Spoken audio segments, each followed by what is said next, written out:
Hello and welcome to the Villainous Vampires. We are still playing as Countess Anna. We are trying to seduce this guy up here in the hopes of getting a good heir, but we have an actual heir now. We're not going to lose the game if our heir dies. And yeah, it's all going alright. We are hoping that Vlad can win some of these uprisings and then hopefully take some land from Imperial Tibetland, but he's been trying for a very long time. He wants us to be commander, but we're just going to say no. Being commander is a great way to die, so we don't really want that to happen.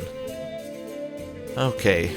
Don't know why Vlad isn't attacking in. He has a lot of special troops, but I think most of those must be an undead horde. There's apparently undead horde are rubbish, and vampire counts or knights. It's knights, isn't it? Yes, vampire counts is the name of the army in like the tabletop game. Yeah, vampire knights are really, really good. So I don't know what the split is. I'd assume he has a very small number of vampire knights and a very large amount of horde, but there we go. Apparently we should be bold and daring if we're going to be a necromancer. We should be cautious and bold and daring and disciplined and all that sort of stuff. Yep, he's just sending more and more men around. You have like a lot more men than he has. You could win this war. This will be why he has trouble attacking in when he should win. It's because the AI doesn't know about special troops very well.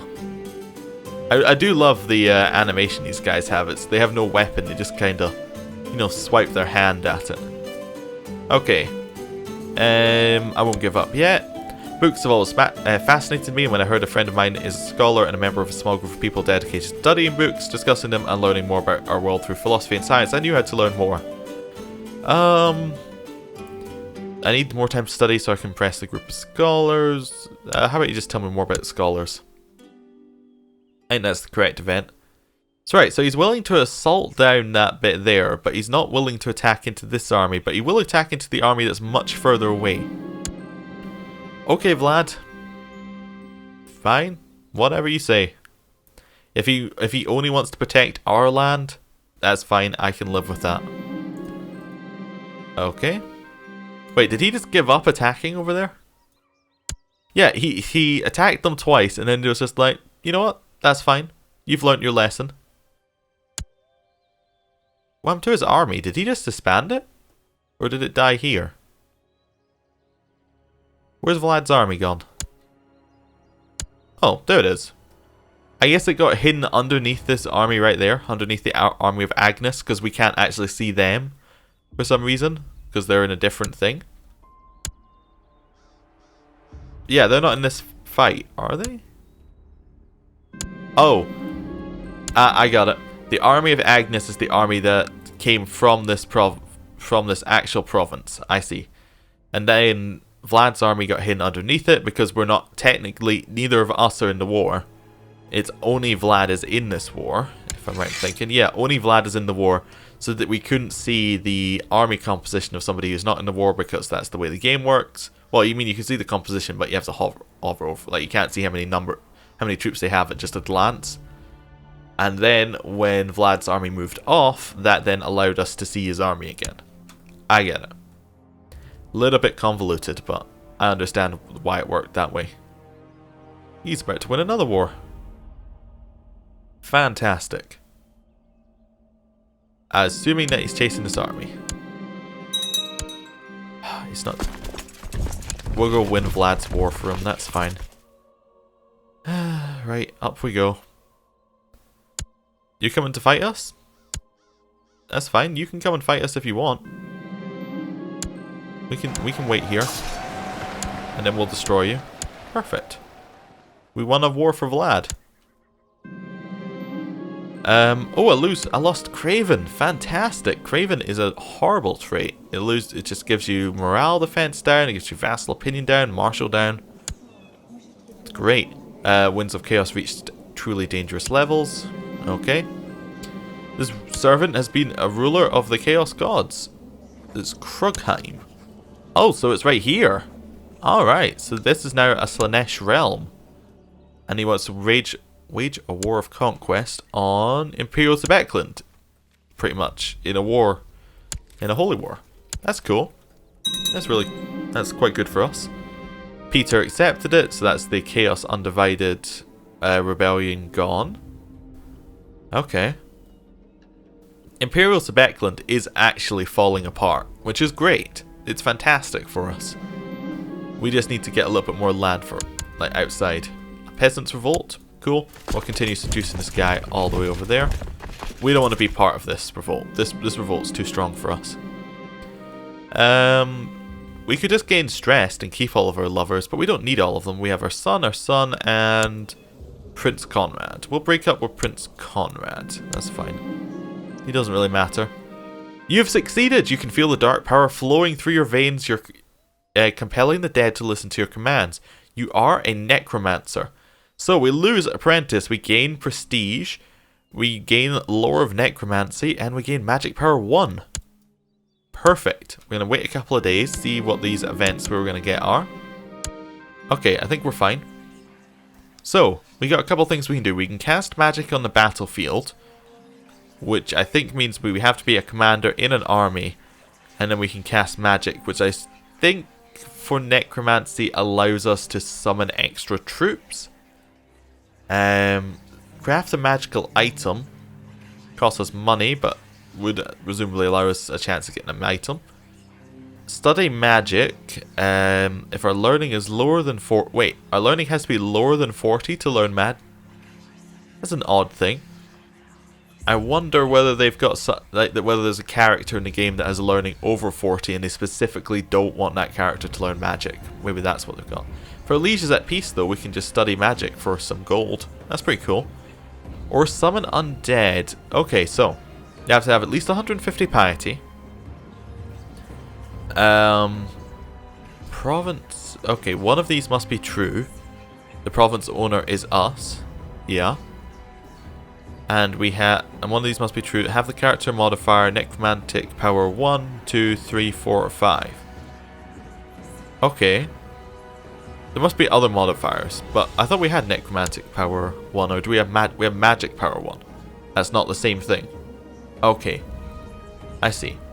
So we would need to know more necromancy power to summon undead. That's the way I think it works, judging by what it's saying. Okay, so our main thing that we could do is we could cast magic if we have a, if we're in a battle. We might just try this out next time we, clear up one of these armies, just see what's going on. Or we can craft a magical item, which is going to cost us a lot of money. I'm not sure if it's worth it, or whether it would be better to just go for the temple. We'll wait and see. Okay. We could also start teaching magic to other people. I mean, we could have done this before, but we could also start doing it now. If, say, we want our son to learn magic, we could start teaching it to him, although it says learning has to be at least 14, but it's not, but we could still do it. Okay. Or does our learning have to be at least 14? It probably means our learning has to be at least 14. Okay. So we could try teaching our son magic, which might be useful if we, say, want to be him one day. Yeah, let's try teaching our son magic. I want to see what happens. I'm also interested in what this side of the event chain looks like. I assume the stronger you are in the magic, the more chance you have of actually being able to cast something good. Also, do we want to be seduction anymore? Yeah, we want to seduce this guy, but apart from that, is there any reason to be seduction? Is there another thing we could do? Like, we can maybe switch over to business or something like that. Try and get some more, just a huge amount of money. You know what? I want to switch to business. I want this temple fairly quickly. I'm going to switch over. It does mean that we have to give up our seduction, but that's fine. Our seduction was kind of just a backup plan anyway, so I think that having more troops is going to help us in the long run. So we'll stick with that. Where is Vlad's? Alright, it's just sitting right there, just sieging. Okay. We could probably beat this army here, but I don't really want to waste our holy troops by doing a fight that's worse for us. If one of these armies separates, we could maybe pick them off. Like if we say wanted to kill that army right there. It's running. Damn. It ran away from us. That's not on. Maybe we'll go one province, so if it crosses the river we can grab it. That's fine. I just want to see what it's like. Where are you going?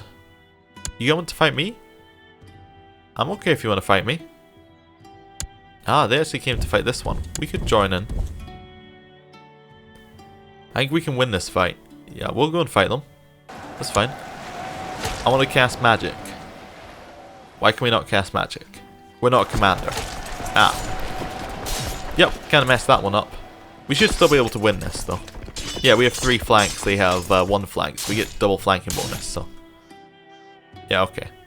We're still helping out our liege, but... Not quite what I was meaning to do. Right. Instead of Glenn, we are going to lead one. There we go. Let's go beat up this 70-man army. Peter is no longer a steward. He was killed by a mob of angry peasants. Okay. Yella, you're a steward again. Fantastic. I want to cast magic. It's because he's not our war enemy, isn't it? One of these must be true. Any war enemy. Yeah, he's not... Okay. I understand it. I understand it. He's not our war enemy, so we can't cast magic. That's a limitation. That's a very large limitation of it right now. If we say want to help our liege, but if we want to just use it for our own wars, we can use it there. Okay. So it has to be cast on someone who is specifically in your war. It cannot be your liege's war. That's what that was telling me there. Now it might be that there's there's more of this event chain underneath this. Like this text box might not hold all of it, but from that text box, that's what I'm seeing. Not sure if that's correct, but you know, that's my guess. Oh, he's got 100% war score. He'll end at the end of the month. There we go. And now he's going off somewhere else. How are Imperial Tibetland doing on all of their other wars? They're losing to Vlad, yep. They're losing to Emperor Hansel the Bewitched in the... No, he is Emperor Hansel the Bewitched. Okay. So he's winning the Goblin Horde War. He's losing the Holy War. And he is winning the Peasant Revolt. So he's winning his revolts, but he's losing the wars. Okay. Actually, it might be really good if these guys win their Holy War, because this would mean that Vlad would have to siege less land. Therefore, each bit of land he's sieged would be more war score. What have they declared for it? For Talabheim. Where is Talabheim? Let's just zoom out till we can actually see. So, I assumed it was a duchy. Maybe it's a kingdom? Nope. Is it a province? Zoom in a little bit further. The Holy War for Talabheim. Yep. I was just double checking. I don't see it. I might be blind, but it must just be a province then.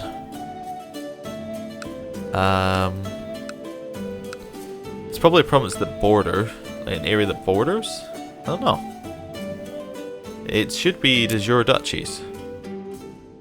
If there's anything. Nope, I'm not seeing it. Unless it's one of those. Oh, there's Talabheim. Okay. So is this province, is this a duchy as well? Ah, there's where it was hiding underneath this symbol. Okay, so he's declared for the capital duchy. They haven't sieged anything up here, but they are currently sieging. Cool. Cool. Right, levy reinforcement went up. That's quite nice. Not that useful, but it's nice. Is that a peasants' revolt? Why are you fighting their peasants' revolts? You haven't even finished fighting your own. Oh, well. That's fine. Yeah, I feel like if I was playing Vlad, we would have won one of these wars much earlier. Ah, okay. This is where we got these... Alright, this is why we got these events every time. Because this is what the other side looks like. Yeah, you should focus on being cautious. I don't know. I can't quite remember what they... It was cautious and daring, and there was one other one they gave us occasionally. So they might have just given us all three. I'm not sure if these events actually do anything or if they're just flavor. So that's fine. Flavor events are fine. But I feel like this particular tree has too many of them if they are flavor events. If they're not, then I wonder what the correct answer is. Okay, we have the scholar event again. Yeah, tell me more about the scholars. Maybe we'll get a different event out of it. Is our friend a scholar or something? Our son is not a scholar. What about our other friend, Philippa? She is lore of necromancy as well. Cool. And she's a poet, not a scholar. But maybe it's the same thing for the event. I don't know. I don't know.